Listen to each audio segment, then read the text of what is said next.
ఏదైతే నియమించబడిన అధికారులకి స్వేచ్ఛ ఇచ్చి బడ్జెట్ ఇచ్చి ఈ ఆదివాసీ ప్రాంతాలని మీరు డెవలప్ చేస్తే అసలు సమస్యలే ఉండవు. ఇప్పుడు ఎట్లా ఇప్పుడు జాతీయ జెండాని ఇది చేసిరు కదా, అంటే ఉద్దేశం ఏమై ఉంటది? మాకు ఇది చూస్తా ఉంటే చాలా మాకు అనుమానం వస్తా ఉంది. అసలు ఈ భూభాగం భారతదేశ భూభాగాన్ని ఇప్పటి వరకు లేదా అని అనుకుంటున్నారా? ఇప్పుడు ఎక్కడ మన భారత సరిహద్దుల్లో బంగ్లా అయినా చైనా అయినా పాకిస్తాన్ సరిహద్దుల్లో పోయి జెండా బాత్తాం. ఎందుకు బాత్తాం? ఆ ప్రాంతం మాది అని చెప్పడానికి మనం బాత్తాం. మరి అక్కడ పోయి వాళ్ళు ఆ జెండాని బాతున్నారంటే అంటే ఇప్పటి వరకు ఇది ఈ భూభాగం భారతదేశ భూభాగం లేదని చెప్పుకోవడానికే ఈ పని చేస్తున్నారా? అంటే అదంతా వాళ్ళ చేతిలో ఉంది, మావోయిస్టుల చేతిలో, నక్సలైట్ల చేతిలో. ఇప్పుడు ఎక్కడ అంటే కార్గిల్ యుద్ధం జరిగినప్పుడు లేకపోతే ఉగ్రవాదుల చేతిలో ఉన్నప్పుడు అక్కడ పోయి వాళ్ళు వెళ్ళగానే అక్కడ బాతుతారు. ఎందుకు అట్లా భావిస్తున్నారు? ఎందుకు బాస్తారు? ఈ భూభాగం భారత భూభాగమే. ఇది పాకిస్తాన్ది కాదు, బంగ్లాదేశ్ది కాదు, చైనాది కాదు, ఇంకెవరిది కాదు. ఇది మా భూభాగము, మా భూభాగంలో ఉంది, ఇది భారతదేశ టెరిటరీ అని చెప్పుకోవడానికి భారతదేశ జెండా అక్కడ మనం ఏర్పాటు చేస్తాం. కానీ ఇక్కడ అరే మధ్య భారతదేశంలో ఉంది, మధ్య భారతదేశంలో ఉంది. ఇది దాదాపుగా 75 సంవత్సరాలుగా ఈ భారతదేశ గణతంత్ర పాలనలో ఉంది. మీరు ఎన్నికలు జరిపిండు, వాళ్ళు ఓట్లేసిండు, వాళ్ళు భారత పౌరులు, వాళ్ళు భరతమాత ముద్దు బిడ్డలు. ఇవాళ అక్కడ ఉన్నంత ఎవరు? ఇవాళ ఆదివాసీలైనా లేకపోతే ఆదివాసీలకు అండదండలుగా ఉన్న మావోయిస్టులైనా వాళ్ళు భారత పౌరులు కాదా? వాళ్ళు భారత రాజ్యాంగ పరిధులు లేరా? భారత ప్రజాస్వామ్య పరిధులు లేరని చెప్పదలుచుకున్నారా? మీరు ఏం చెప్పదలుచుకున్నారు? ఈ ప్రాంతం భారత భూభాగంలో లేదు, ఇది ఏ పాకిస్తాన్లోనో ఉందో, ఏ బంగ్లాదేశ్లోనో, ఏ చైనాలో ఉందని చెప్పదలుచుకుంటారా? ఎంత విచిత్రంగా ఉందంటే, అదే ప్రజాస్వామ్య దేశంలో ఉన్న రాజ్యాంగం చట్టాల పరిధిలో పాలన చేస్తున్నటువంటి వాళ్ళు ఇటువంటి చేస్తూ ఉంటే ఇతర ప్రపంచం ఏమనుకోవాలి? ఇప్పుడు ప్రపంచ దేశాలు ఏమనుకోవాలా? ప్రపంచంలో పౌరులందరూ ఏమనుకోవాలా? అందరు దీన్ని చూసి నవ్వుతున్నారు, సిగ్గుపడుతున్నారు. కాబట్టి ఇది భారతదేశమే, భారతదేశ భూభాగమే, ఆదివాసీలు భారత పౌరులే, భరతమాత బిడ్డలే. అదే తన సొంత బిడ్డల్ని చంపి ఆనందం పడతారా మీరు?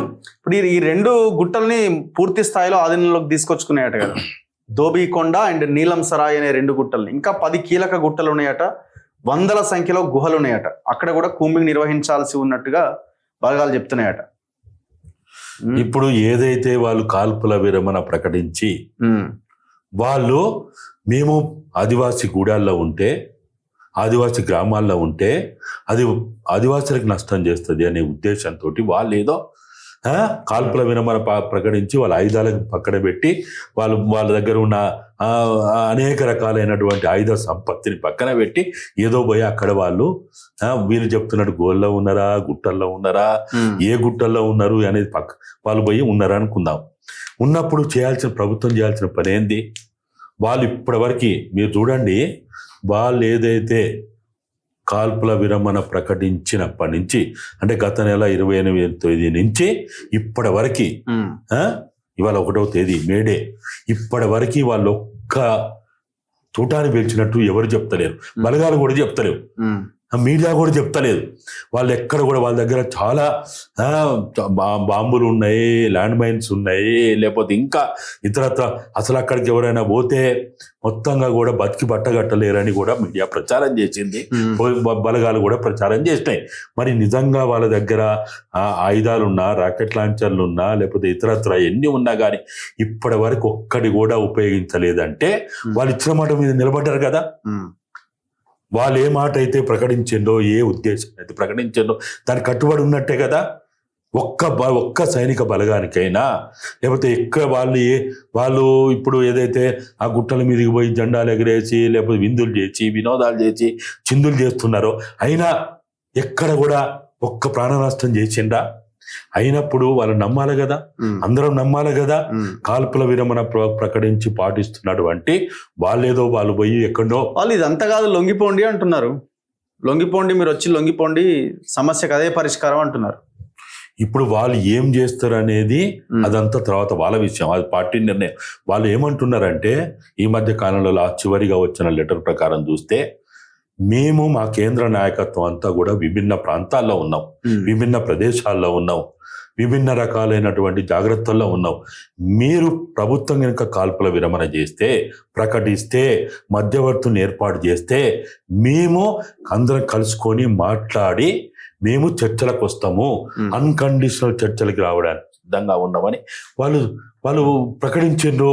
ప్రకటించినప్పుడు మీకు జరిగిన కాల్పుల విరమణ అనేది భారత రాజ్యాంగ పరిధిలో ఉన్నదని మేము అందరం భావిస్తున్నాము.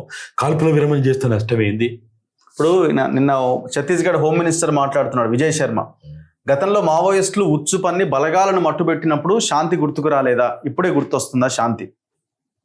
ఇప్పుడు బలగాలు వాళ్ళని చంపిండ్రు, వాళ్ళు బలగాలను చంపొచ్చు, మేము కాదంటలేము. కానీ ఇప్పుడు ఏంటంటే ఒక చర్చల ప్రతిపాదన. ఇదే విజయ్ శర్మ, ఆయన బీజేపీ లీడరే కదా, ఆయన ఎన్నికలకు ముందు ఏం మాట్లాడిండు మరి? ఓకే, ఎన్నికలకు ముందు మీరు ఏం మాట్లాడిండ్రు? మేము ఈ విషయాలన్నీ మాట్లాడలే కదా, వాళ్ళ మేనిఫెస్టోలో పెట్టిండ్రు కదా. ఓకే, మేము అడుగుతున్నది మీ మేనిఫెస్టోలో పెట్టినటువంటి చర్చల ప్రతిపాదన గురించే మేము మాట్లాడుతున్నాము. మేము దాని మీదనే డిమాండ్ చేస్తున్నాము.